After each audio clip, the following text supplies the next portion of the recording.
Over the past few years, I've made separate video reviews on each of these boom arms right here, but something I've noticed when I make those videos is if I make a video about a Rode arm, and then a little while later I make a video about an Elgato arm, sometimes people think, oh, that means you don't like the Rode arm anymore, and your previous recommendations don't matter and don't mean anything, and that is absolutely not the case. So just these are kind of my favorite arms that I use all of them regularly for different things, for different reasons, sometimes even just for fun, for no real reason other than that. But I wanted to go through this handful of arms, this armful of arms, and sort of explain why I like each one, what the benefits might be, so you can see if one might fit your needs, perfectly, or at least as close to perfect as possible. Because the one thing I also really want to kind of be clear on is that none of these are perfect. The perfect boom arm does not currently actually exist. Some of these get pretty close though,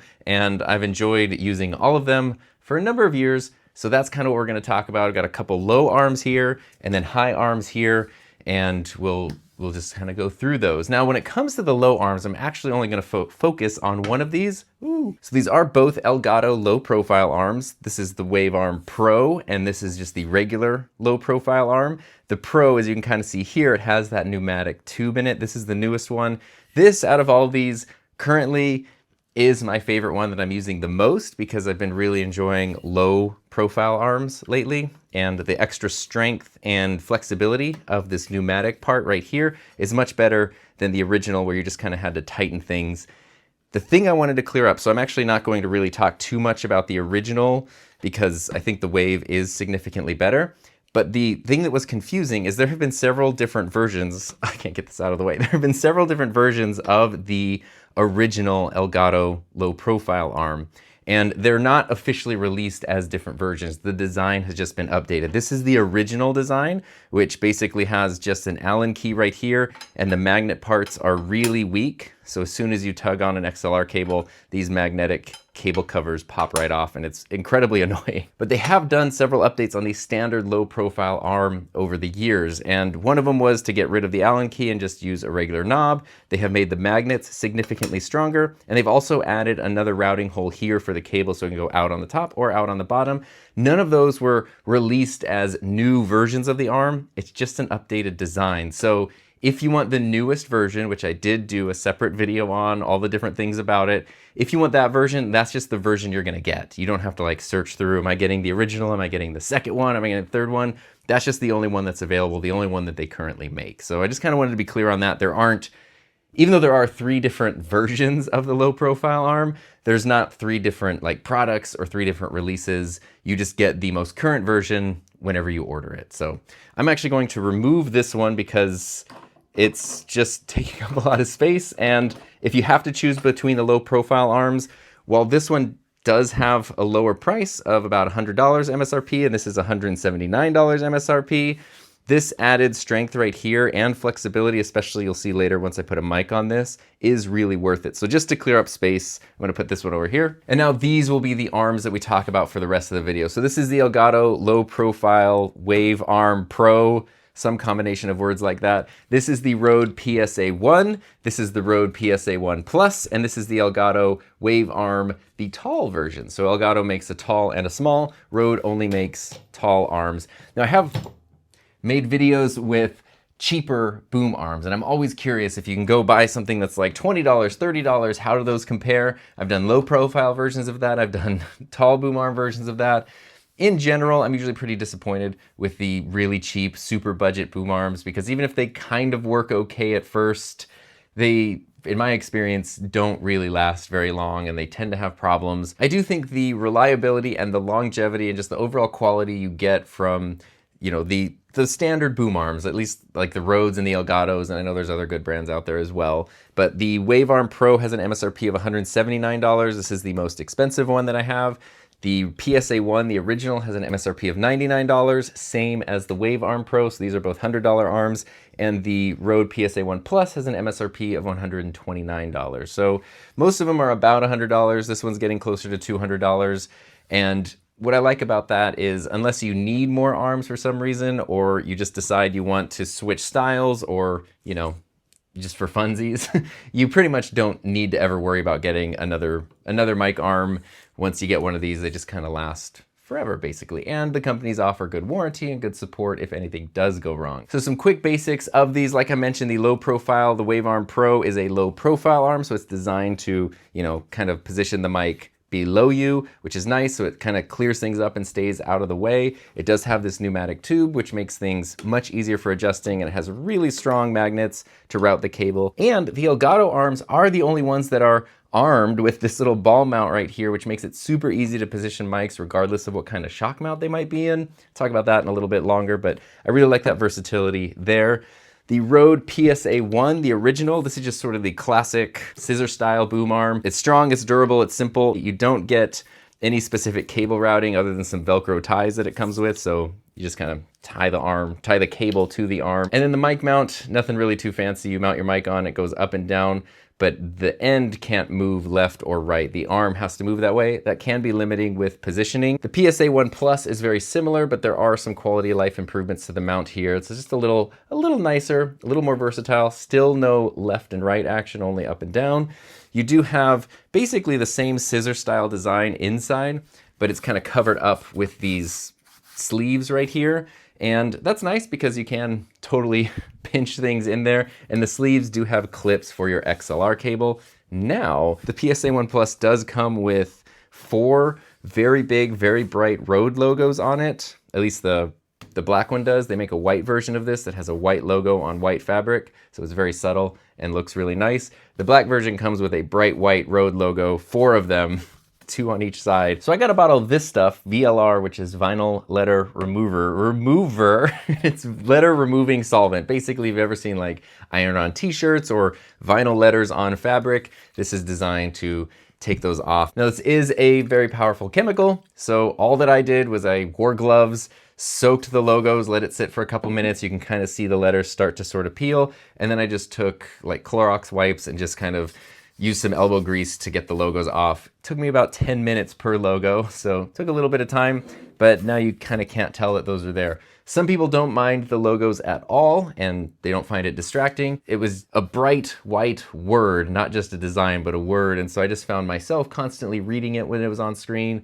and I had other people comment on it as well, and I really like the PSA-1 Plus arm. It's as great as the PSA-1 with some nice quality of life updates. So having it not being distracting in the frame was a way for me to enjoy using the arm even more. I do want to emphasize it's all personal preference. There's nothing wrong with keeping the logos if you like them or they don't bother you or you don't care at all. But if they do bother you and you like the arm otherwise, this can help. And I think this was pretty affordable. And then the Elgato Wave Arm, the tall version, has basically the same mount as the low profile arm. So you have a ball mount that's really flexible. That's super nice. It has hidden cable management. So the cable can just go right through here. It'll fit XLR or USB. And then what's kind of cool here is it does have this riser. So that means if you want it to just be sort of the normal height like the Rode arms are, you can do that. And if you want it to be a little bit taller, it comes with this riser. You just put it there, pop the arm in, and now you have an exceptionally tall boom arm, which is great. And that's really, if you're trying to decide between a tall arm and a short arm, like I said, the short one brings things down below you, and that's really nice. These kind of bring things either right at eye level, or if you want to have something above. Sometimes mics, especially condenser mics, will be mounted sort of upside down or right here a little bit. Or if you're not doing anything on camera and you just want the microphone right in front of your face, because it doesn't matter, it's not going to be blocking your face, then the tall arms work. They also free up space down here. So if you're doing things that involve, you know, needing your hands free, typing, making something, whatever, you need lots of space for your arms to move. These can be a better option because low profile arms free up this space. Then they can sometimes get in the way or, you know, block your view of keyboards or screens or whatever. So it kind of just depends on your workflow. One isn't inherently better than the other. Let's put mics on each of these and then I will talk about each one even in more detail. So now you're listening to me on the Shure SM7B mounted to the Elgato Wave Arm running through the Rodecaster Pro 2. And this is a very easy mic to position on, well, a lot of arms because it has the built-in yoke, which is super nice. But the connection of the SM7B is always, not always, oftentimes a little bit tricky. As you can see, there's enough room here for the XLR cable to kind of reach there with no problems. depending on your boom arm, depending on your preference. These little extension tubes, which you can usually get for very inexpensive prices, inexpensive extensions. They come in like 2, 3, 4 packs, and then you can kind of extend this out, and that's really helpful for mics like this if you need a little more space between the mounting point and the XLR connection. If you just don't want everything rubbing up on here, you can kind of deal with that there. You can see the cables running through here, no problem. What's really nice is it's easy to adjust the cable. If I switch my mic and I need to pull more cable or less cable, I can just kind of slide the cable through there. And this is on the highest setting. So I have the extension tube there, and it works quite well. I can move the arm. Obviously the SM7B has some pretty good shock rejection, but the arm is an easy arm to move while I'm using it, while I'm recording or filming or whatever. And we do have that ball mount here, so I can position the mic any way I need to, no problems whatsoever. Overall, I think this is probably my favorite tall arm, just because it does have that versatility, and the cable routing is easy and the mic mount is easy. Even though it's not quite as high quality, the Rode arms do feel higher quality. They just have more metal parts versus plastic parts, although the frame of the Elgato is metal. There's a lot of like plastic exterior stuff here, but I think it looks really nice on camera. It's super subtle. It's got a black on black logo, very, very subtle. You know, I like that. And overall, this arm works great. So when I need a tall arm, this is usually the one that I go for. And when I don't need a tall arm, then this is the one I go for, the Elgato Wave Arm Pro Low Profile. It's the pro version of the low profile arm, whatever order those words are in officially on the product description. This is the Lewitt LCT240 Pro. It's a condenser microphone, and I wanted to use this here because it shows the versatility of the Elgato mount. This microphone has a shock mount that forces it to be in one direction, to face one way. I know I've talked about this many times before, but that can be a little bit tricky depending on where your arm is positioned, what direction the arm is coming from. Is it to your side? Is it in front of you? Is it, coming from behind? Like whatever. This, because of this ball mount, I can then position the mic to face me directly no matter what angle the arm is coming from, which is really nice. And another thing you probably noticed with all of these is before I had the microphones on them, they were kind of like springing up a lot, especially this one here. Once you put the mics on, the mics weigh down the tension, and that way this one will just stay wherever I put it. There is an adjustment to adjust the pneumatic tension. If you have it on its strongest, this can support, I did it in my review of this, it can support my full frame Sony mirrorless camera with a big lens and the Elgato prompter on here. And at one point it almost flung the camera back because it was still so strong. So there's a ton of strength in this that can support basically any microphone you want to attach to it. And this is a very lightweight microphone, but it's kind of nice. You can sort of see it just stays very easily positioned wherever I put it. It's got some nice cable routing, and that just works super well. Now, if you are using an arm, actually, let's switch over then. So this is the low profile Wave Arm Pro Profile Pro. Let's go over to the Rode NT1 Signature Series on the original Rode PSA-1, and I love this microphone.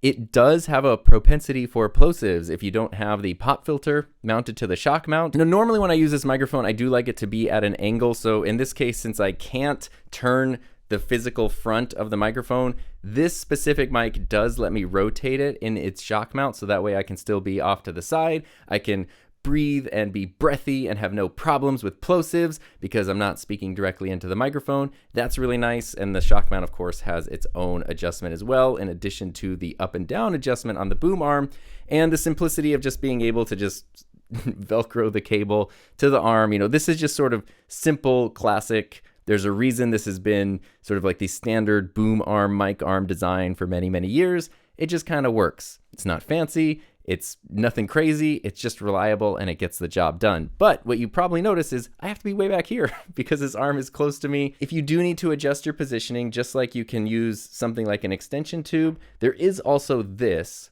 the Audio-Technica AT8459, which I've also talked about many times over. And so what that adapter lets me do is now position the microphone. It basically adds a ball mount to the microphone. I did have to move the arm to this side because in this case, basically the microphone is leaning towards this side of the arm. And so I wanted the weight to be going clockwise because that's tightening the arm so it won't keep falling. If I had the mic hanging off the other side, it would be going counterclockwise, and the weight would basically be unscrewing the microphone. It would just constantly keep falling down. So that's it's almost like working with a C-stand. It's very important to just sort of know where the weight is going on. Again, all this could be solved with integrated ball mounts and better mic mounts in the arms. The ball mounts are okay on the Elgatos. They're not quite as strong as the Audio-Technica is. Sort of been down this road a bunch. This is where every mic arm kind of drops the ball, is when it comes to the mount. The Elgatos give you the versatility, but there's not quite the ultra strength that I would like to see.